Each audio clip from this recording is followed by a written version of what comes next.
Welcome to Intuitive Seek. My name is Mary Train, and as an intuitive guide, energy healer, and meditation teacher, I aim to bring you a grounded approach to all things energy and intuition. Everything I share is with the hope to help you remember how your unique power of intuition is your own greatest teacher. Hello, welcome to your Intuitive Week, your energy update for the week of February 9th, the second week of the second month of this year.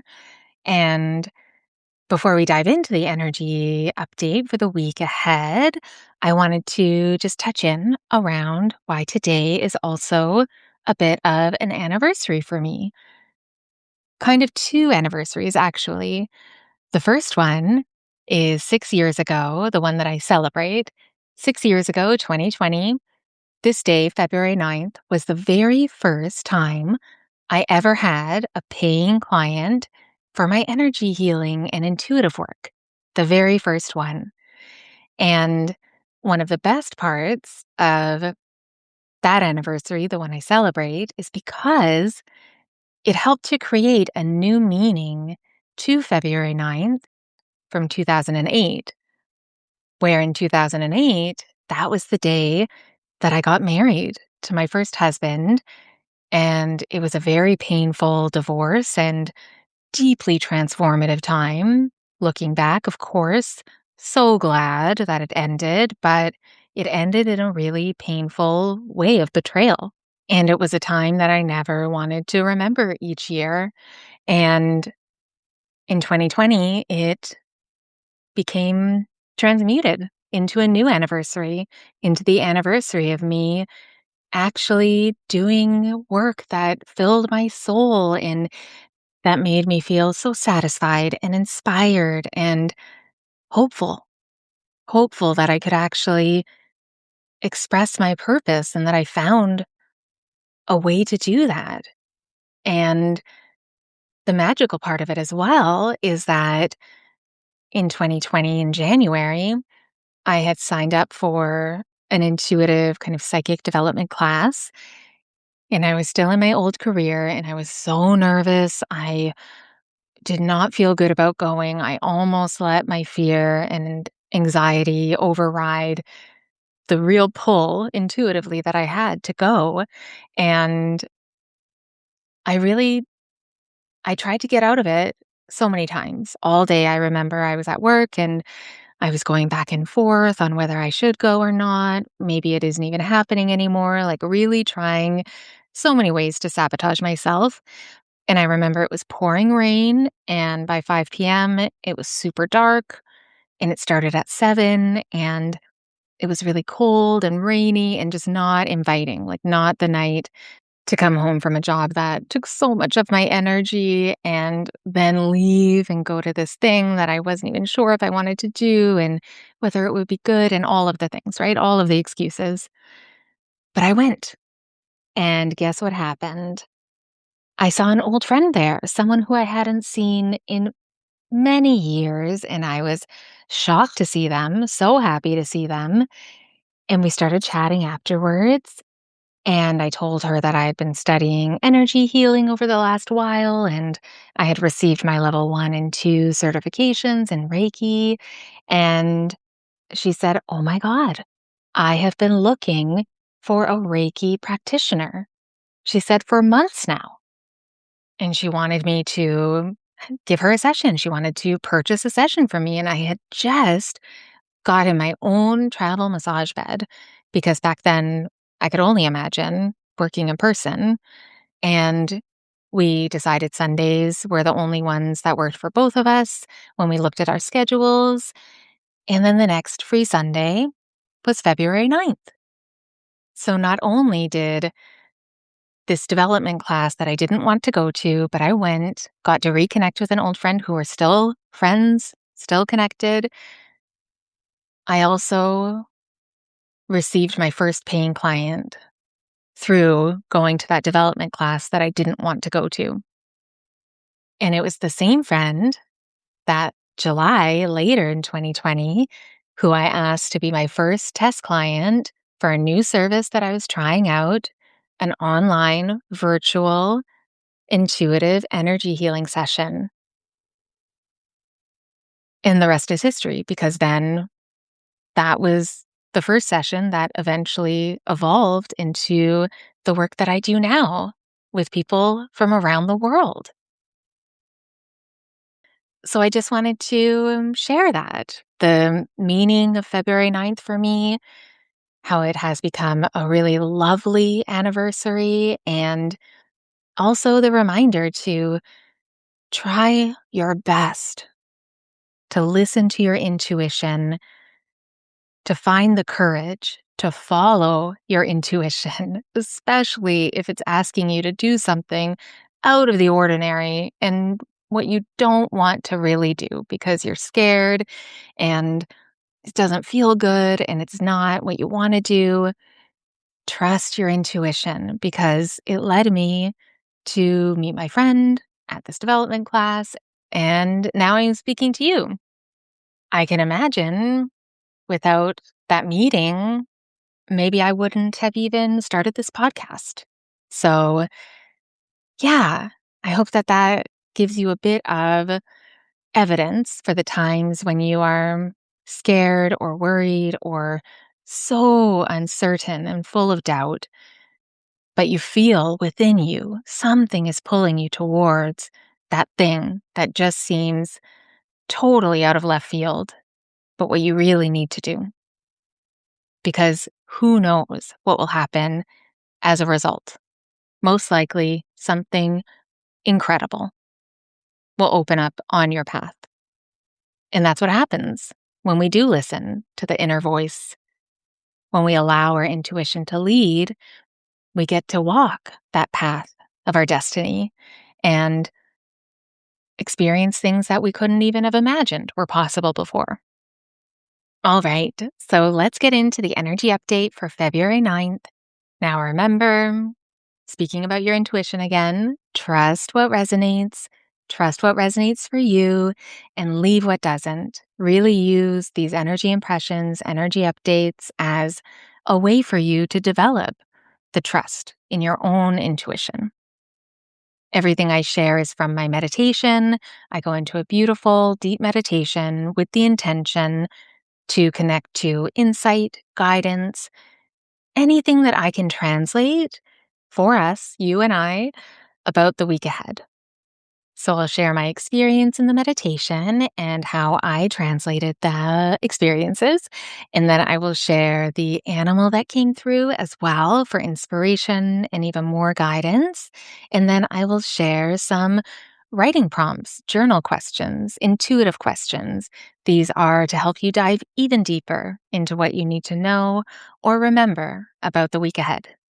But I do encourage you as well to make sure that you listen to the February energy impression episode from last week, because that gives you an overview of all of the themes for the month ahead.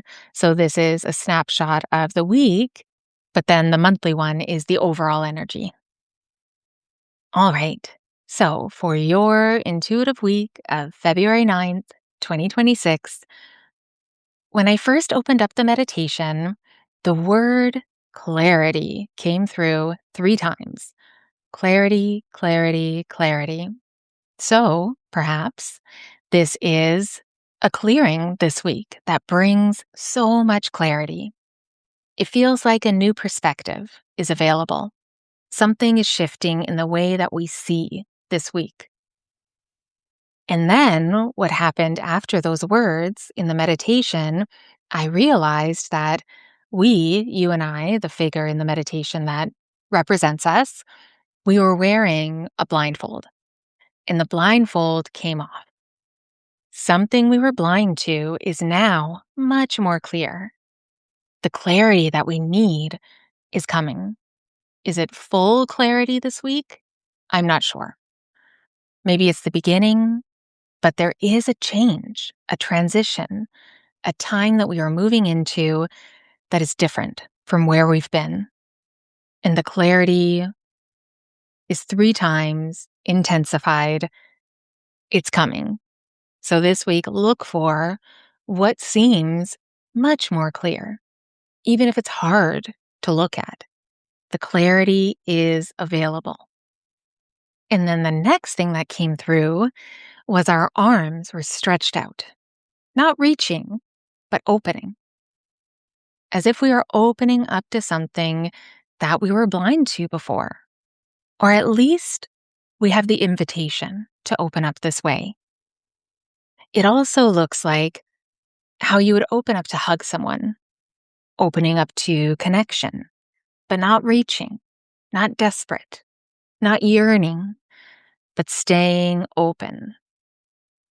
But then it shifted so quickly to our arms being wings, wings that are opening up from a very tight space, not fully able to open yet. And this felt like symbolism for some of us that this week we could be confronted with why we're not as open to the connection that we need and desire as we thought we were. That we will see with more clarity that there's an opening up of our metaphorical wings, but only because we see what was in the way. And now that we see what was in the way, we can't live with it. It can't be part of our life anymore. It can't be how we move forward. And then I felt a new space opening up in the back of our heart center. And this really felt like whatever we're opening up to, whatever the clarity that we're receiving, whatever blindfold has been lifted off, whatever wings are ready to finally open up, also creates a shift in our heart field energy, in our heart space for our love and compassion as an anchor. And we get to feel it and actually receive it for ourselves. But this could also be where some of us need to bring our attention. That within our heart, especially in the back of our hearts, so upper shoulders, upper back, this could be where we're holding doubt and uncertainty, but more distrust. Distrust that we're safe to open ourselves up, to receive love for ourselves, and to feel our heart's energy, the compassion and strength, that it's not only for others, that we get to receive it too. And not because we give, but because that's how we were built. We were built to live from the heart. And it also made me connect to our intuition and how we receive messages through our intuition from our guides, the field, the universe, God, that this connection can be found through the heart, not from outside of ourselves, but through the depth and strength of our heart energy. So maybe it's a part of you that needs to open up to how you receive, and that you have all of the intuitive ability to receive everything that you are looking for, all the insight and wisdom and connection. And it's about opening up to it, opening up to the clarity of, I already have the ability. And then the next thing that came through in the meditation was our child self writing in a journal, stillness, connection, clarity again through writing, self-reflection. But the child self kind of moved from inner child, quite young, more baby, toddler, and then to preteen, and then to our teenage self. So it felt like this could be a call for some of us that this week we can reconnect to our inner child or our inner preteen or even our teenage self and start writing to them and then writing answers from them. Do it as a journal exercise and see what comes. You can just start with, what do you need to know? What do I need to know? What do you know about what I'm going through right now? What do I need to remember? What strength of mine do I need to remember? There is so much we can learn from this part of ourselves. And it does feel like right now, that part of ourselves could be very activated. But it also is activated in a way that we can open up to receive the wisdom and help to accept even more of this part of ourselves and bring that energy into our present, into the safety of our present in our hearts. And then there was one final part of the meditation. There was a lot of little parts this week. And the final part was a focus on an incense burning with the smoke blowing up and into beautiful shapes. And it wasn't crazy smoky. It was just very still. And it felt like a reconnection to our spiritual or intuitive practices. That this week could be the week that we come back to a daily practice that we maybe got out of the rhythm of, a meditation, maybe a way of developing your intuition. Maybe you used to pull, a card every day or a journaling practice. How can you reconnect through your practices in a way that actually works for you, that doesn't feel like it takes too much time, but that really helps you? It does feel like this could be the week for it.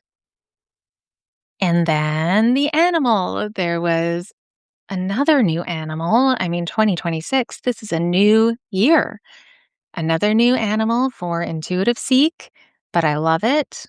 After I researched a bit more, I was like, of course, this totally tracks. And the animal that we can be inspired by and guided by this week is the bat.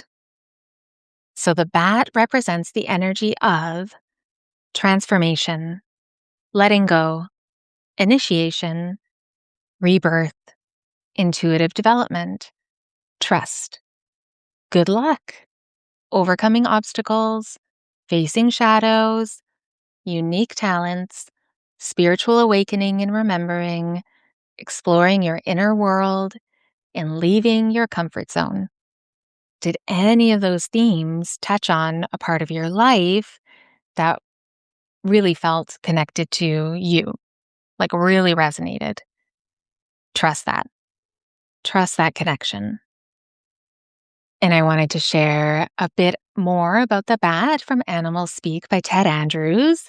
And yes, as I share, trust what resonates and leave the rest. So the keynote for the bat is transition and initiation. In Babylonia, bats represented the souls of the dead. In China, they were symbols for happiness, luck, and long life. To the ancient Mayans, they are symbols of initiation and rebirth. To the medieval peoples, they were miniature dragons. From the early Mesoamerican traditions came a sacred book of the initiatory process in which bats hold a significant role. This book was called the Papal Vol. It was discovered by Father Jimenez in the 17th century. The second book describes the 7 tests that 2 brothers must undergo. The 7th test took them into the House of Bats. Huge bats flew through the labyrinth, and they had to move through this labyrinth that was overseen by the god of the bats. And it's a powerfully symbolic story with imagery that reflects the process of transition, part human and part bat. It implies a loss of one's faculties if unwary about the changes. It also holds the promise of rebirth and coming out of the darkness. Most people fear transitions, holding on to a better the devil you know than the one you don't kind of attitude. If a bat has flown into your life, then it is time to face your fears and prepare for change. You are being challenged to let go of the old and create the new. When the bat comes into your life, you may see some part of your life begin to go from bad to worse. That which worked before may no longer. This is not negative, though, and it will only be upsetting to the degree we are emotionally attached to the old way of life, or to the degree we focus on the past rather than the infinite possibilities of the future. Changes and transformations are blessings. They are not triggered from without, but from within. And the world can be our mirror.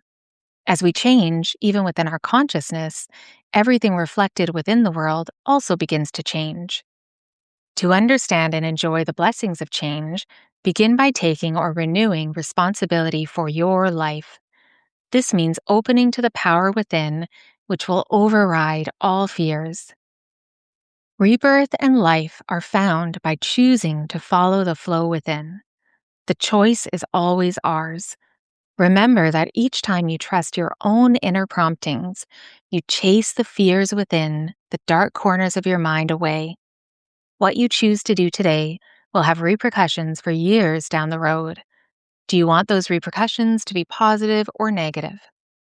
Though small in stature, the bat is a powerful symbol. Its medicine is strong. Bats can reflect a need to face our fears. The imaginings that result from fears that are incubating are often much worse than the actual facing of the fears themselves. What are you fearing most right now? Bats feed on insects and are essential to the pollination of many plants.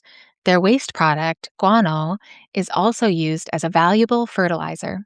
This hints that every aspect of facing our fears will have value to us, no matter how messy it may seem to be. It holds the promise of empowerment. The bat is powerful medicine. It can be trying, but it always indicates initiation, a new beginning that brings promise and power after the changes. So a lot of insight from the bat, right? I mean, there's so much, and there was so much more in the book, but those excerpts were the ones that were highlighted the most intuitively. And yes, I hope you were also inspired by this bat energy and about facing your fears and the courage and the value of moving past. And we already talked about that, right? Like connecting to the courage of being able to be led by your intuition with clarity, even if taking the blindfold off is really scary, seeing what you need to do. The bat is showing us we can do it, that our possibilities are limitless as long as we trust ourselves and trust that we are larger than our fears. So, a lot of big energy this week with the bat and the clarity and the wings and our hearts and connecting with our inner child or even teenage self, getting back to our intuitive practices. There's a lot happening. So, let me share some writing prompts, some intuitive questions that can help you dive even deeper into what you need to know and discover for the week ahead.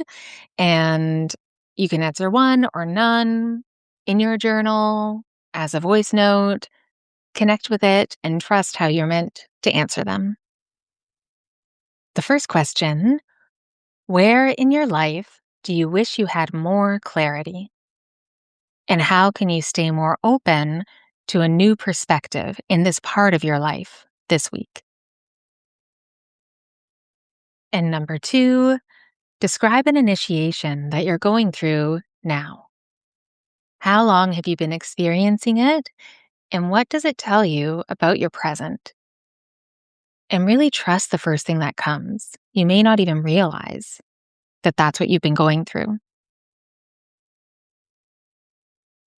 And number three, connect with your inner child, preteen, or teenage self. Trust which one you feel pulled to first. And then picture this version of yourself and open up to what they need you to know. Maybe they're asking you a question. Maybe you're asking a question. Trust what comes, but open up a dialogue using your imagination as a translator for your intuition. And then a fourth question: what fear can you face with courage this week? And that brings us to the end of this energy update for the week of February 9th. I would love to hear if you resonate with any of the energy that I'm feeling that we're moving through for this week. And if you have any other thoughts or questions, please don't hesitate to send me a message through my website, dreamlight.com, or through my Instagram at TreenLight. And if you're curious about working with me, you can go to the show notes and you will see all the links you need to connect with me and anything else that you need to know. Everything is there for you. And hugely appreciated if you subscribe or follow wherever you get your podcasts.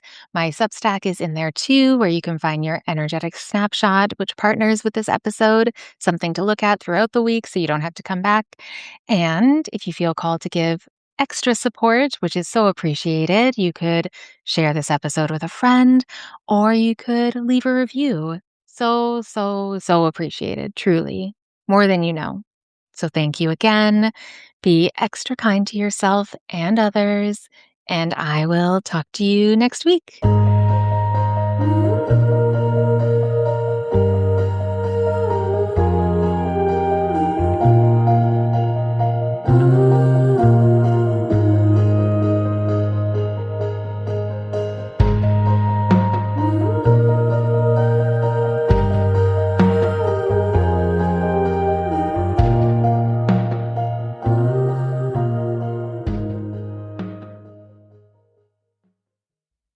Hi, Auntie Mary. I just wanted to say something very, very meaningful.